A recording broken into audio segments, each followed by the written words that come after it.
the heck out of you? Well, I am usually referred to as the Master. Oh, I shall have supreme power over the universe. Master of all matter. My Doctor. Oh, well, what would you like me to call you then? Master will do. Then who are you? I am the Master. Hello, Missy. I'm the Master. Well, couldn't very well keep calling myself the Master.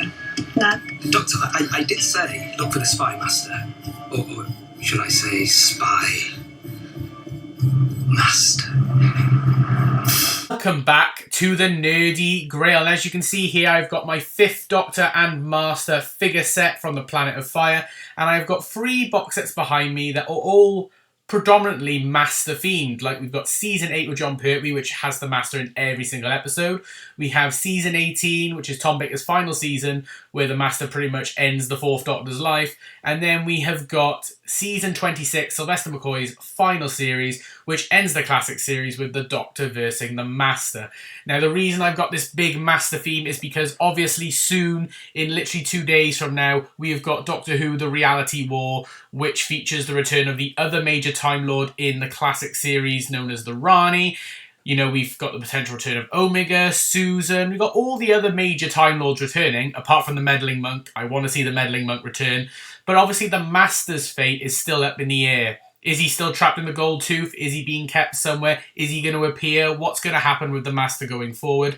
So I thought maybe I will do a ranking of every single Master story. It's sort of not necessarily from best to worst, but just how I see them personally. Because the Master is a great villain. Not my favourite villain of Doctor Who, but obviously he is a massive part of Doctor Who. You know, he's Sherlock's Moriarty, you know, that sort of thing. You know, you almost can't have the Doctor without the Master. Or a universe without the Doctor scarcely bears thinking about, as the Master would say from the 5 Doctors.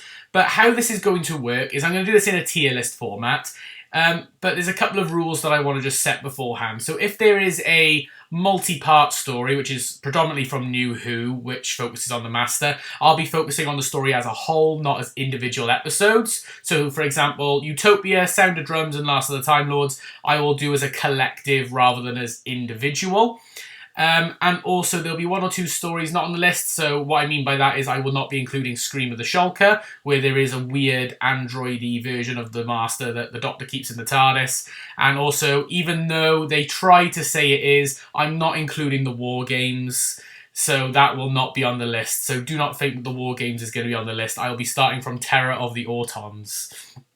But yeah, and also in terms of the stories, I'll be judging these based on the Master's performance. So for example, a story you might think should be a lot higher on the list because it's a good story, but I'm focusing on the Master and the impact that he has in the story. So for example, if a story's usually voted quite high, it might be low for me because the Master doesn't play a big role into it.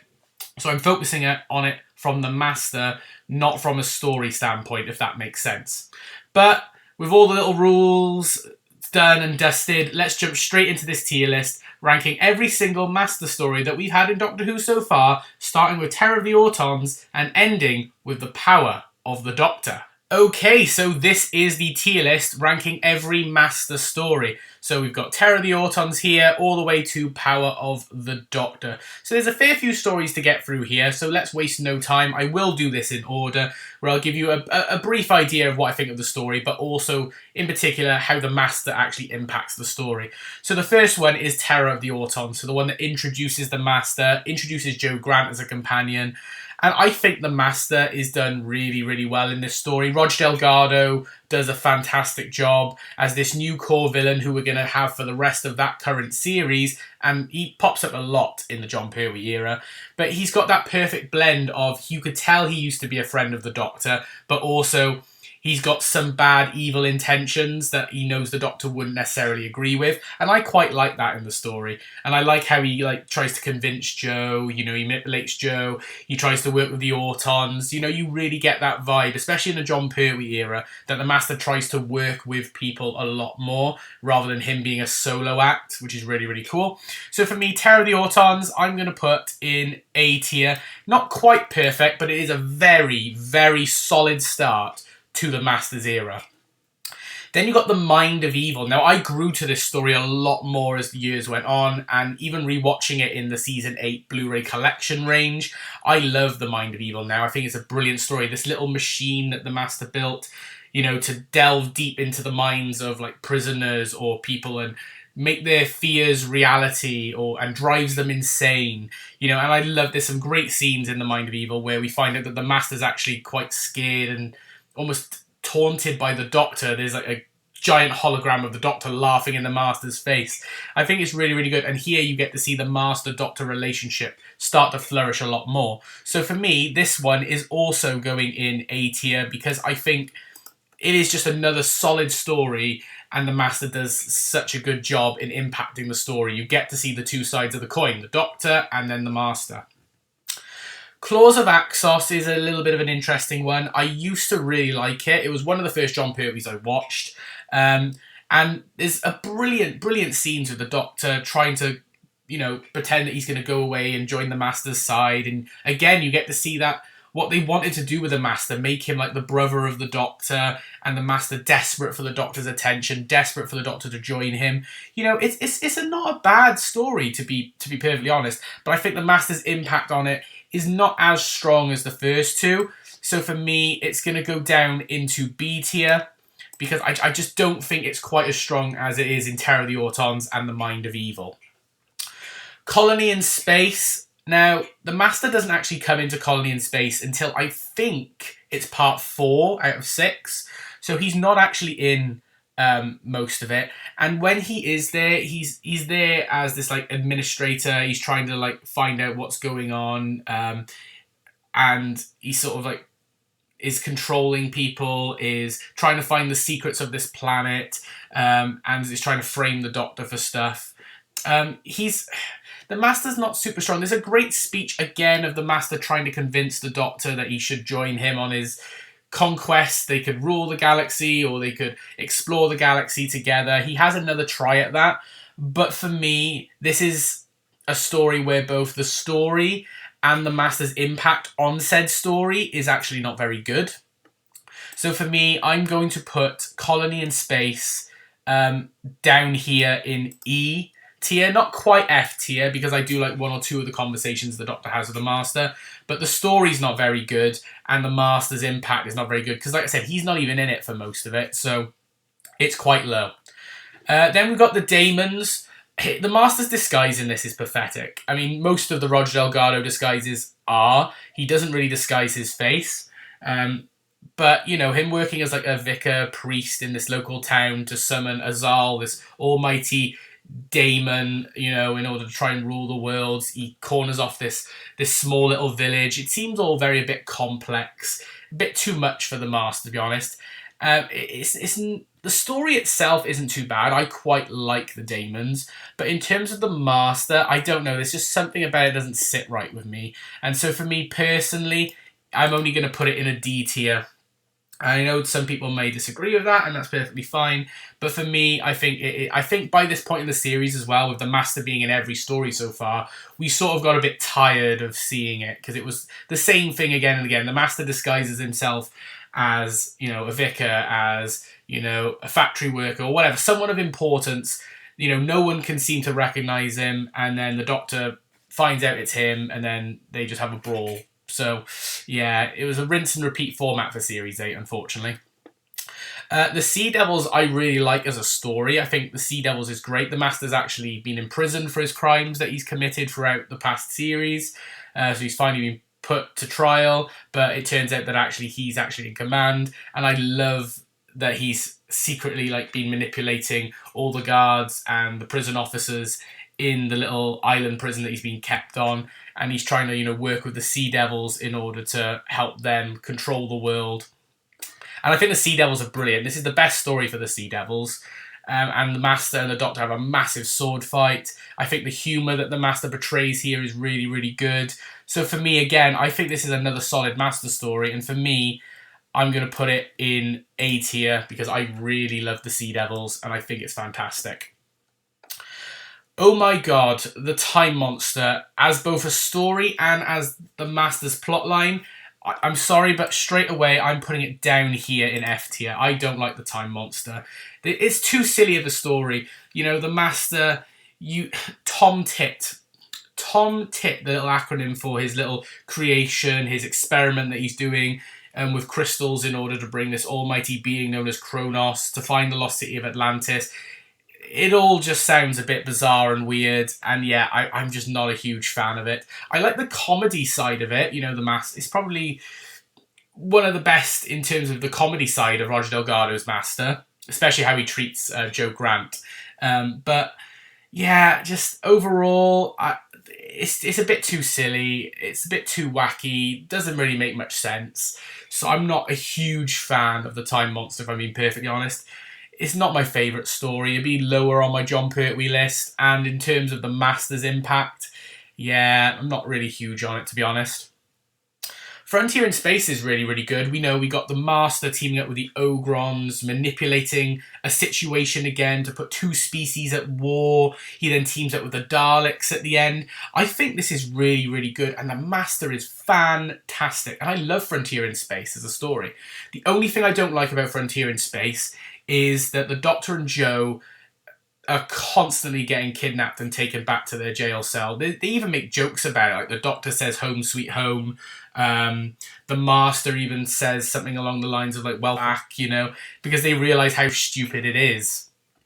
But I really love Frontier in Space, and this is the final time we see Roger Delgado, and he's fantastic. So for me anyway, this is an S tier Master story that I adore, and Roger Delgado is fantastic in it, if I'm perfectly honest. Obviously, we've now moved on from Roger Delgado. We've now got the Decayed Master, and this one played by Preeta Pratt, the Deadly Assassin.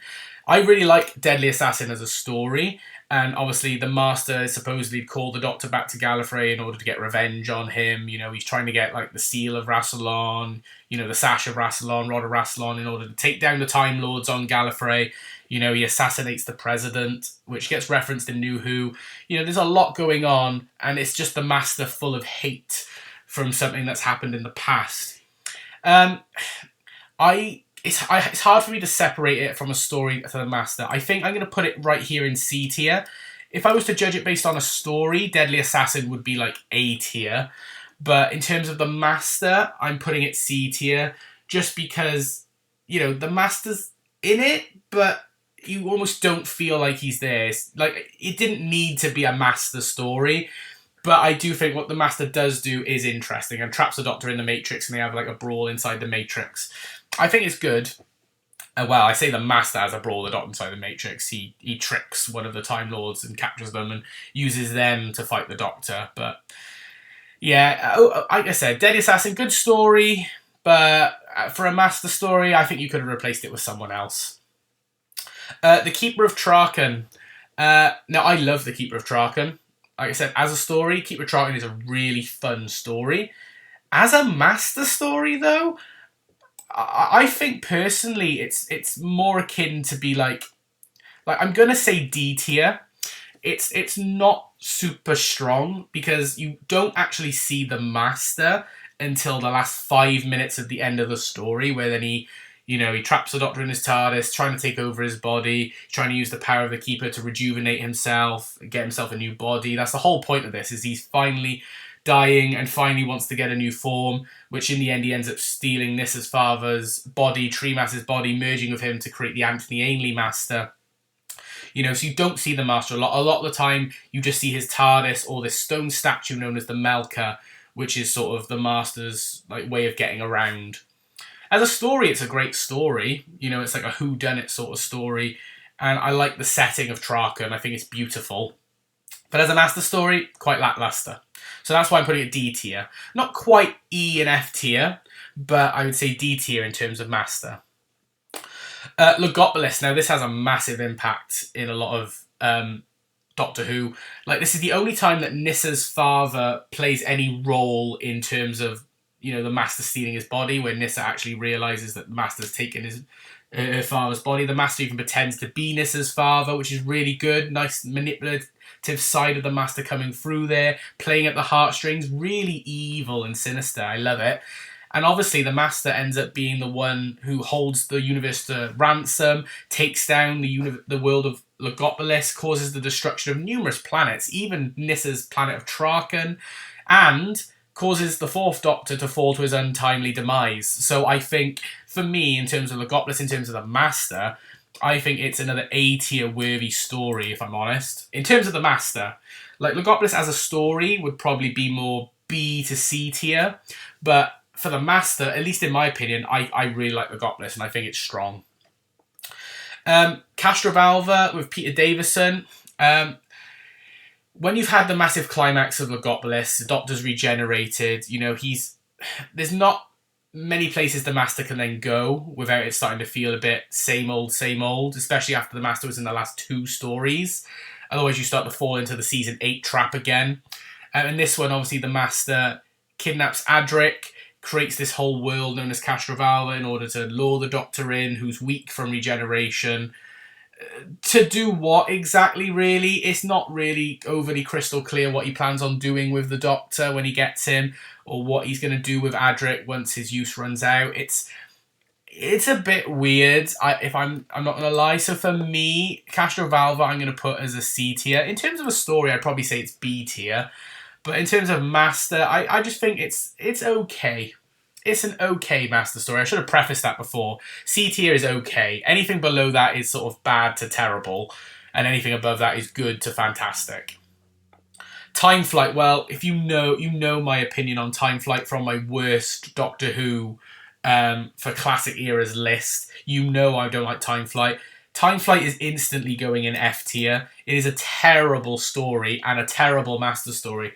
The Master is probably the Master's best disguise, I'll give it that, because you generally are a bit baffled, what on earth is this creature? But it is extremely racist and extremely weird. And the Master's just basically trapped and just wants to use this power source on this planet, to free himself. It's a very generic Master plot. But I'm just not a fan of it. I'm not a fan of it at all. So for me, F tier. The King's Demons. Again, for me, this is an E tier.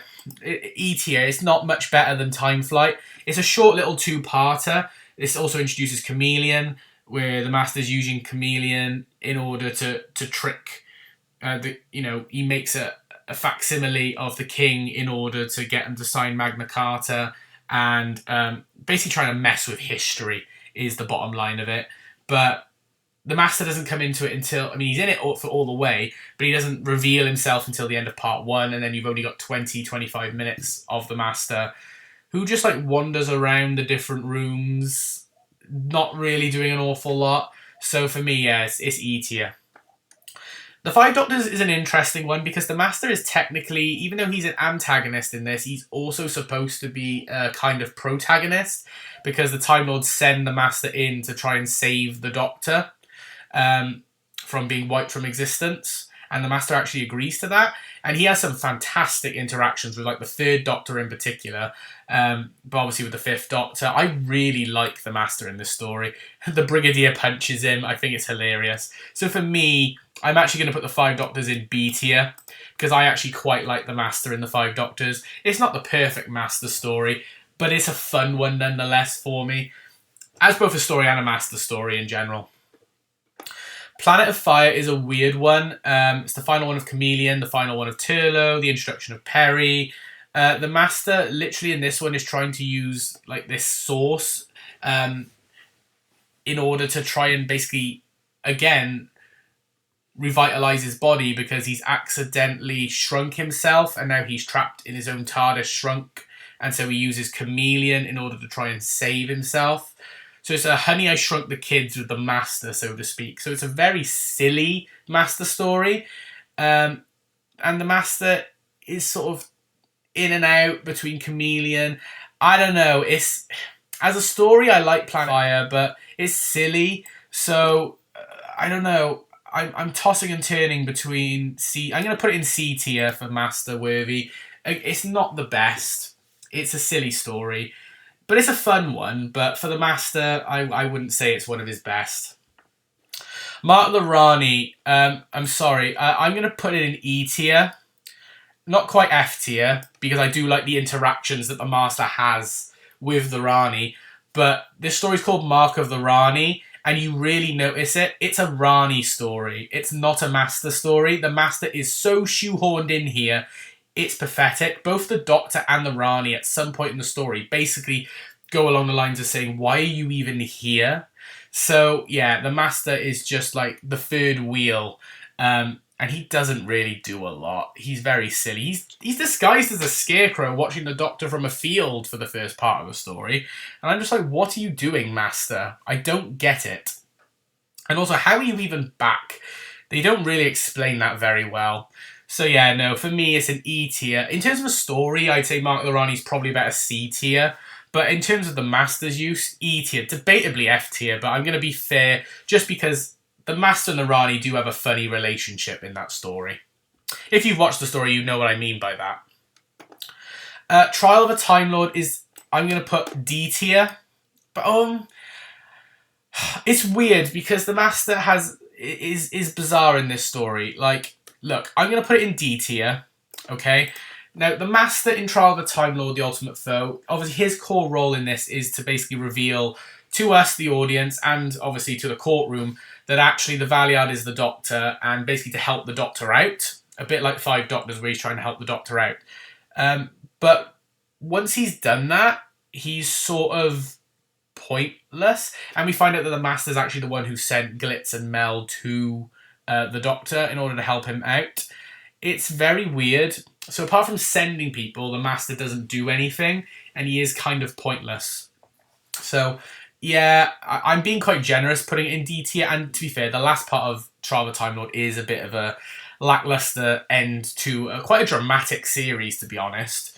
But yeah, I'm not a huge fan, and unfortunately, in the classic era, when you get to about halfway through Peter Davison, the Master, in terms of the quality of his stories, does start to dip a little bit, unfortunately, as you've probably noticed from my opinions within the list. Survival. I'm actually going to put Survival in C tier only because I think the concept of the Master turning into a cheetah person is actually quite a funny one. Sure, the Master's not in it a lot, but the Master and the Doctor do have a great final confrontation at the end where the Master teleports the Doctor back to the cheetah planet and they have an all-out brawl with each other, and the Master basically trying to convert the Doctor into a cheetah person. You know, the Master's lost a lot of his old Time Lord personality. He's being overtaken by this cheetah person. He's got fangs. He's got yellow eyes. He can see things that other people can't. He howls. It's really weird. But, yeah, you can definitely tell that there's hints of the Master still there.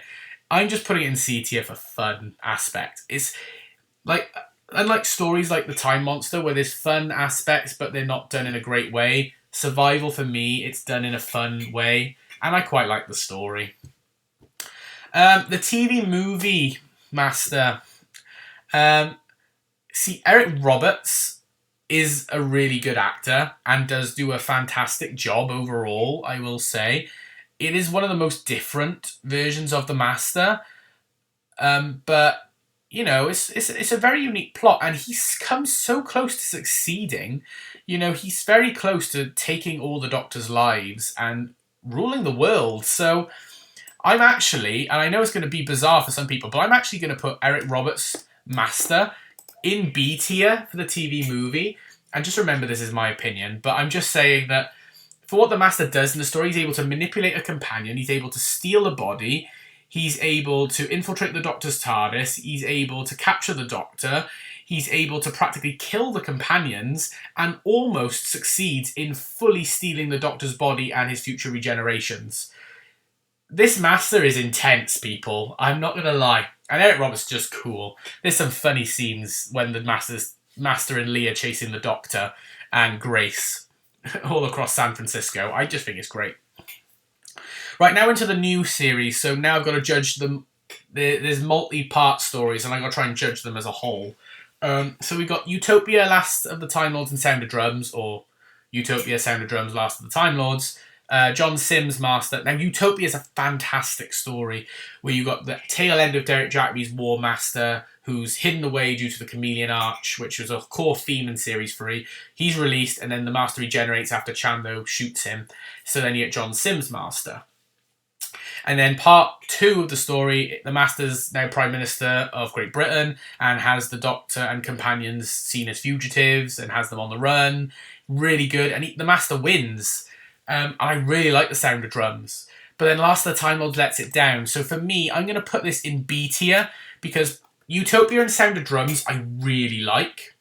But then Last of the Time Lords for me is where it falls a bit flat. Where you've got everything from, obviously, Martha Jones. There's nothing wrong with Martha Jones being the one to save the day. And I think it's really good progression for Martha that she's now having to do things without the Doctor. And I think it's really good. But it's not that. It's just the way the Master's portrayed, turning the Doctor into this weird gremlin thing, the whole Jesus Doctor thing, the Master refusing to let the Doctor be a prisoner of the Doctor and would rather kill himself. The Master's all about survival, so it's the opposite of the Master. So it's very weird. So yeah, it lets itself down a little bit, if I'm being honest. Then we got The End of Time, parts 1 and 2, where the Master has been resurrected, but it's a failed resurrection, so now he's got these really weird powers because his body's corrupted and is damaged and is destroying itself. So he can jump really high, eat really fast, he can shoot electric from his hands. He, again, pretty much gets what he wants to do and turns everyone in Earth into a version of him. But I would say it's not the best. It's okay, which is why I'm going to put it in C tier. I'm also a bit like that on End of Time as a story in general, to be honest.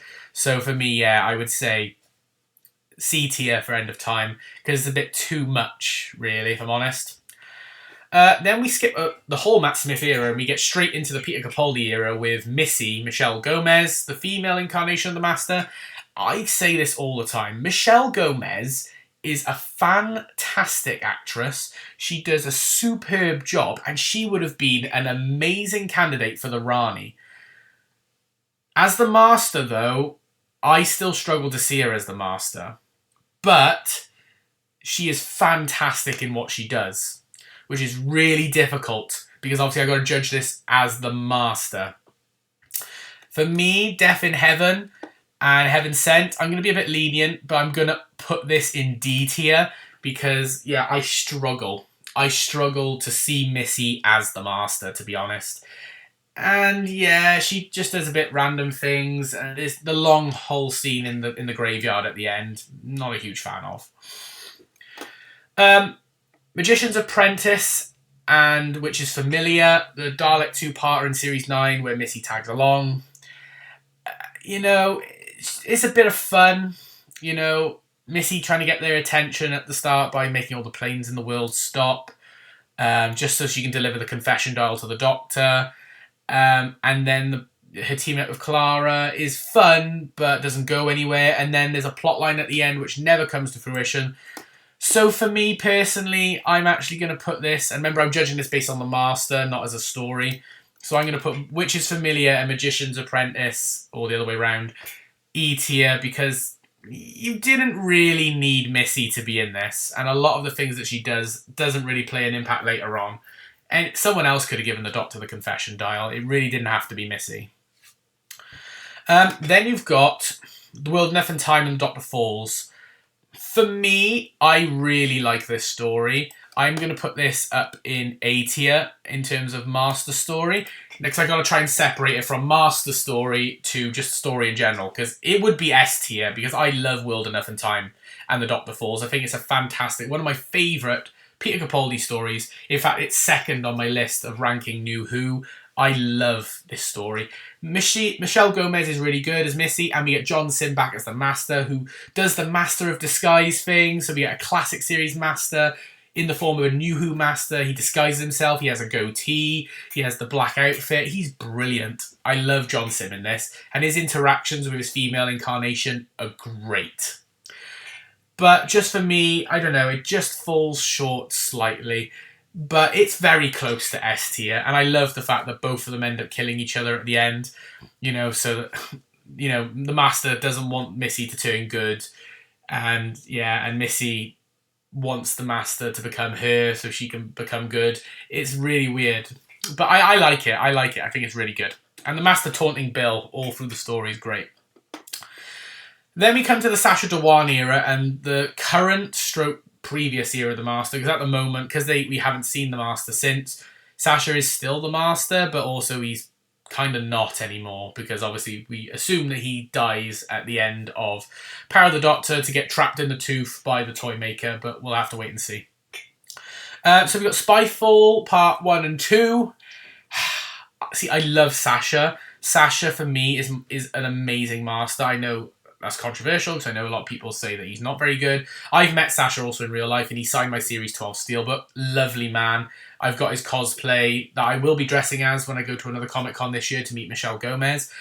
I love Sacha's Master. I think he's brilliant. I love the dark nature of him. Obviously, that needs to be explained because of the whole Missy thing, but I love his Series 12 persona, and I like how he is in Power of the Doctor as well, but his Series 12, ooh, but his impact in the stories... Obviously, he's not actually the Master in Part 1. He reveals himself at the end, which is a fantastic reveal, by the way. But in Part 2, he doesn't actually do an awful lot. So for me, unfortunately, I'm going to put this also down in D tier, because he doesn't do a lot. He basically comes back to say, oh, by the way, Doctor, I've destroyed Gallifrey. Bye. Oh, he's like, I hate you, Doctor, and I destroyed Gallifrey. Sucks to be you. That's pretty much his impact in the story, unfortunately. So... yeah, D tier, not the best, to be perfectly honest. But fun, nonetheless. And the reveal of O at the end of Spyfall Part 1, I still really like. The Timeless Children. The Master revealing, obviously, that he's destroyed all of Gallifrey, lures the Cybermen in, steals the Cyberium, traps the Doctor, torments the Doctor. I think it's really good. And the Master is so dark in this story. For me, Timeless Children, in terms of the Master and what he manages to do and reveals to what he does, I think is B tier worthy, because it is a solid Master aspect of the story. The Cybermen, unfortunately, then fall short as a result, but I really like the Master side of the story. In terms of the whole Timeless Children thing, that's a separate story altogether, but in terms of what the Master does, I like the Timeless Children for the Master. And then finally, Power of the Doctor. I like Power of the Doctor. I like what the Master does in Power of the Doctor. For me, that's also going up in A tier, because a bit like the TV movie, the Master succeeds in his plan and wipes the Doctor from existence. And I think that's insane. He infiltrates UNIT. He pretends that he's Rasputin. He steals the Doctor's body, so wiping the Doctor from existence. It's really interesting, and they give the Master such good character depth. The only thing I have with this Master is that I don't like that he doesn't have interactions with the classic series companions like he should.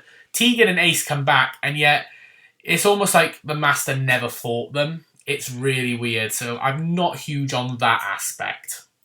But that is going to be my list ranking all the Master stories, in my personal opinion. Now, I know this list is probably random, and there'll be people that will disagree with a lot of it. There'll be people that will agree with a lot of it, and that's fine. But that's just to make sure that we are respectful if we do comment below, because we've had it in the past where some comments have been taken a bit too far.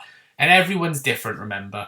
But yeah, that is going to be my list. I hope you did enjoy this video. If you did, please like it by giving it a thumbs up and comment down below. Feel free to comment your lists down below. What's your favourite Master story? What's your least favourite Master story? Do you think the Master will return this weekend? Do you think the Master will return at all anytime soon? And subscribe if you are new. But for now, this is the Nerdy Grail signing off. I hope you've had an amazing day. And I'll see you all in the next video.